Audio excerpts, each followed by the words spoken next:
বরিশালের বাবুগঞ্জ উপজেলা স্বেচ্ছাসেবক দলের সদস্য সচিব সোহাগের ইয়াবা সেবনের ভিডিও ভাইরাল, জেলা জুড়ে তোলপাড় সৃষ্টি। বরিশালের বাবুগঞ্জ উপজেলা স্বেচ্ছাসেবক দলের সদস্য সচিব কামরুল হাসান সোহাগের ইয়াবা সেবনের একটি ভিডিও ভাইরাল হয়েছে। বৃহস্পতিবার রাতে সামাজিক যোগাযোগ মাধ্যমে ভিডিওটি ভাইরাল হয়। এরপরই সংগঠনের নেতাকর্মী সহ জনসাধারণের মাঝে দেখা দেয় আলোচনা সমালোচনার ঝড়। তবে এ ঘটনাকে তার বিরুদ্ধে ষড়যন্ত্র বলে দাবি করেছেন সোহাগ। ভিডিওতে দেখা যায় একটি রুমের ভেতরে চেয়ারে বসা অবস্থায় ইয়াবা সেবন করছেন সোহাগ।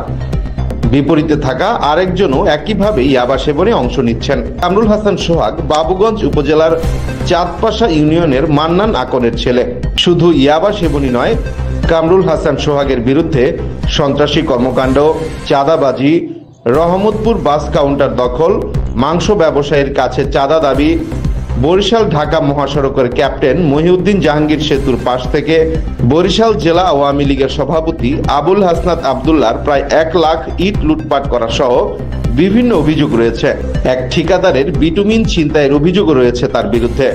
এছাড়াও তার বিরুদ্ধে হত্যা চেষ্টা, ধর্ষণ, সন্ত্রাসী কর্মকাণ্ড সহ 1 ডজনেরও বেশি মামলা রয়েছে বলে জানিয়েছেন আইন শৃঙ্খলা বাহিনীর সদস্যরা। উক্ত ভিডিও ষড়যন্ত্রমূলকভাবে একটি পক্ষ অপপ্রচার বলে চালাচ্ছে দাবি করে অপপ্রচারের বিরুদ্ধে বরিশাল বাবুগঞ্জ উপজেলা স্বেচ্ছাসেবক দলের সদস্য সচিব মোহাম্মদ কামরুল হাসান সোহাগ সংবাদ সম্মেলন করেছেন। এ সময় উপস্থিত ছিলেন বাবুগঞ্জ উপজেলা স্বেচ্ছাসেবক দলের অন্যান্য সহযোগী নেতাকর্মীগণ। প্রশ্ন রেখে গেলাম জাতির কাছে, ইয়াবা সেবনের ভিডিও ষড়যন্ত্র করে করা হয়েছে নাকি আসলে ইয়াবা খাচ্ছিলেন নেতা?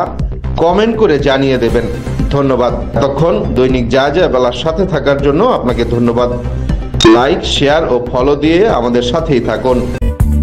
দৈনিক যায় যায় বেলা, সত্যের সন্ধানে সারাক্ষণ।